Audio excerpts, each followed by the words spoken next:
Hey everybody, welcome to the madness of the world, and me interpreting what's happening, why we do what we do, and what's going on. Today I'm talking about pleasure, happiness, and joy.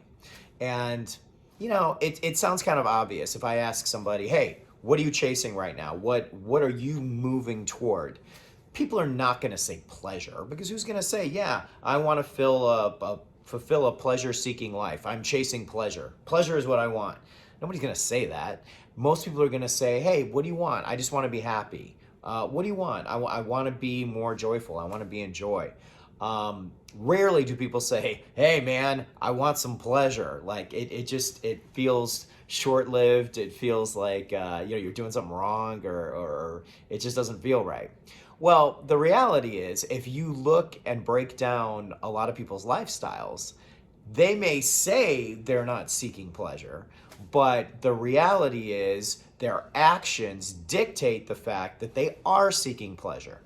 Now, we have a reward circuitry in our brain, also called the pleasure circuit, and the ventral tegmentum, nucleus accumbens, prefrontal cortical area, the neural circuitry behind that, the increase in dopaminergic tone that goes along with that is our pleasure circuit.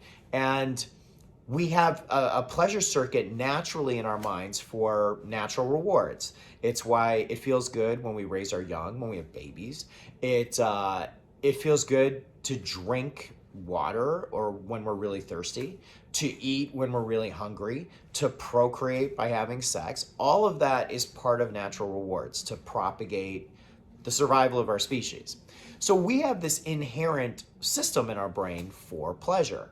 Now, the problem, of course, is that that system can be hijacked by drugs of abuse, by drinking, by video games, by internet scrolling, by porn, by all sorts of stuff, shopping, gambling, food, fame. We can be hijacked and get this neural circuitry continuing to fire, and maybe fire at higher levels and more frequent levels, based on these behaviors, or based on drugs. And there's been some studies looking at social media as well as a way of accessing this neural circuit, this neural system.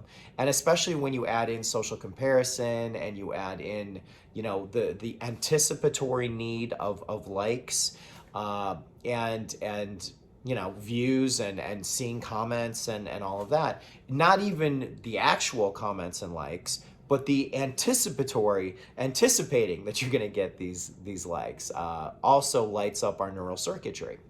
So pleasure's a really interesting thing, and I've always found that nobody wants to say that they're pleasure seeking, but there are a lot of people stuck in this vibe of pleasure seeking. If you're dating all the time, and you're serial dating, and you get that fix or that rush when when you meet new people, that could be pleasure seeking. When you binge Netflix over and over and over again, and you're watching different series, that could be pleasure seeking. When you're eating like food you probably shouldn't be eating, but you continue to eat it, or you continue to go fast food, or you continue to eat those Krispy Kreme donuts, that pleasure seeking. So there's lots of ways we get stuck in pleasure seeking and we don't even know it. And that's why I wanted to do this video, because I think there's a lot of people stuck in pleasure seeking that don't even realize that they're stuck in pleasure seeking. So that was an important thing. Now, when we talk about happiness, it's like, well, of course, what do people want? I want to be happy. That's all that I want. What do most people want? They just want to be happy. Happy, in the work that I've done, and in looking at a lot of the research, happiness seems more dependent. It's a state, like pleasure is a state, like joy is a state, but happiness seems connected to an outcome, a potential outcome. Get that new job and you'll be happy. Get in that great relationship and you'll be happy. Make all that money and you'll be happy. Finally take that vacation and you'll be happy. It feels connected to some kind of an outcome, and that is that makes it a slightly different type of state.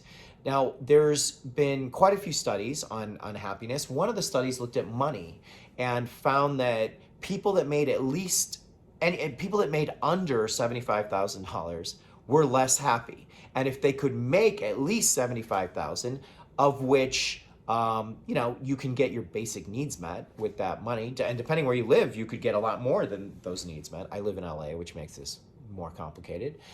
For all you LA, New York people, it's, it's a start. But depending where you live, that can take care of your needs. And if your needs are met, then you're going to be a little less stressed and probably more apt to look at happiness in a different way.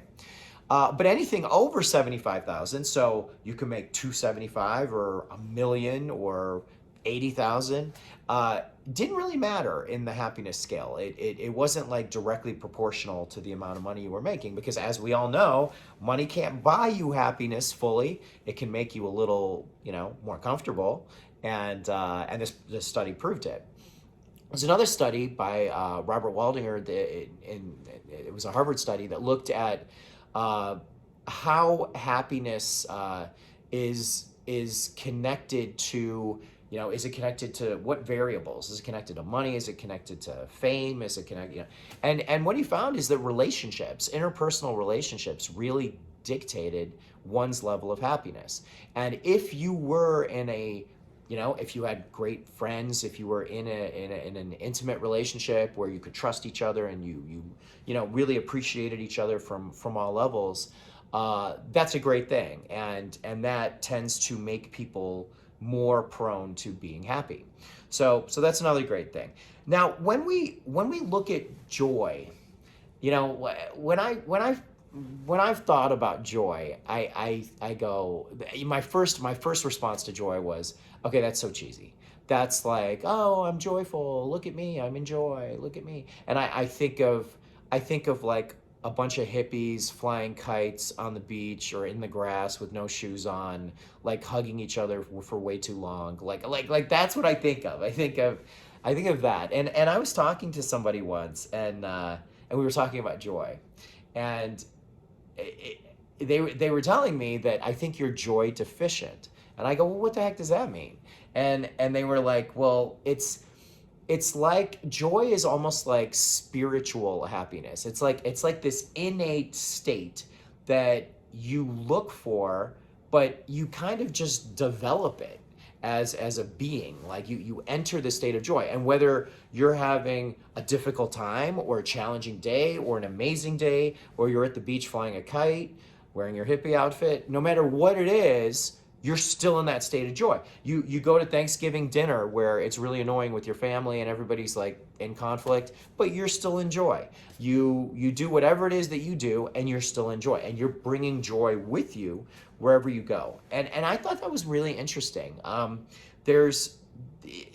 a psychological perspective, I feel like one's unconscious programming and conditioning of how we go through life and the lens by which we see life. Do we see life in a fearful state? Do we see life in a joyful state? Do we, I think the lens by which you see that world could be joyful or pleasure seeking or, something else. So when we look at joy, there's a quote that I wanted to read. Acharya Prashant said, "Joy is not a movement from pain to pleasure. Joy is the freedom from both pain and pleasure." You're not dependent on pleasure. You're not dependent on being a victim or being traumatized and identifying with that trauma as a way to define you and the way you see the world. You never want to be, look, we've all suffered in some way, but and some of us have really been legitimately traumatized. But you don't want to identify with the trauma. You want to heal and identify as something else. And so this concept of like an absence of drama, an absence of unnecessary stimuli, continued connection to a deeper state of others, that's how I view joy. And, I feel like from a neurotransmission perspective, yes, you need some level of dopaminergic tone, an increase in dopamine in our neural circuits, but not to the point where it becomes pleasure seeking, maybe a lower level tone. Obviously, endorphins play into it. Obviously, oxytocin plays into it. As far as connection and a collective presence. Serotonin probably is a factor in this because we look at antidepressants and the serotonergic response. Also, there's serotonin response to kindness and gratitude, mood elevation, optimism. And then, you want to be disinhibited. You want to be able to fluctuate your glutamate and your GABA levels, your excitatory and your inhibitory. So, I think all of that plays into it as well. Now, some thoughts about joy.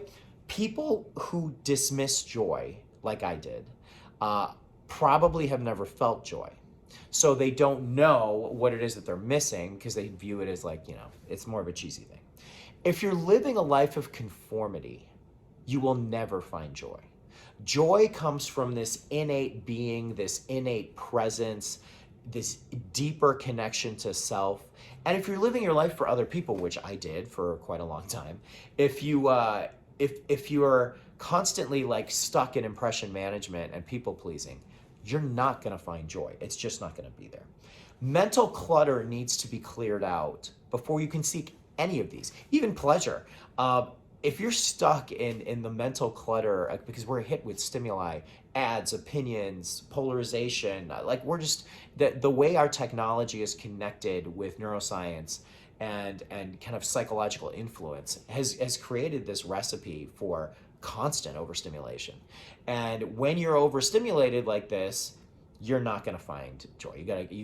Or happiness. You have to, remove that mental clutter. Self-sabotage and escapism behaviors happen when your focus is on pleasure and not happiness or joy. So think about that. And if you grew up conditioned to not feel joy or happiness, you need to change your perspective. Yes, maybe your parents or your family or your community weren't seeking joy or seeking happiness. Maybe they were in survival mode, or maybe they were in pleasure mode.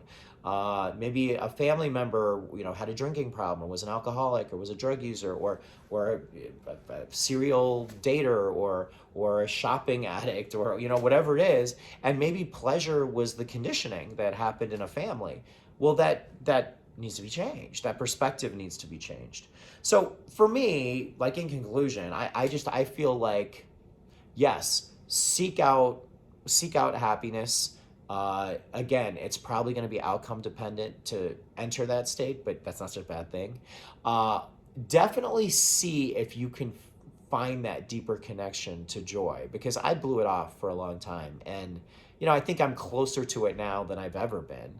And I went through a cycle where I wasn't really happy with what I was doing in life. I was treating a lot of patients and I was taking on all of their stuff, and there was no room for me. There was no room for my growth because I was inundated with crisis from other people.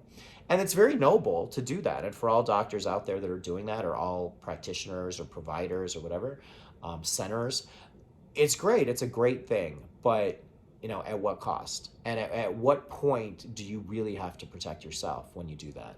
So for me, I needed to make a few changes in my life, and that's why I'm doing these videos and I'm doing things like this to share my wisdom, as opposed to sitting behind a desk reading insurance reports and talking to people that are constantly in crisis that I really feel for. So that's it. That's the wrap up on pleasure, happiness, and joy. I hope this was good. I hope it was illuminating, and stay tuned for more. Welcome to the madness.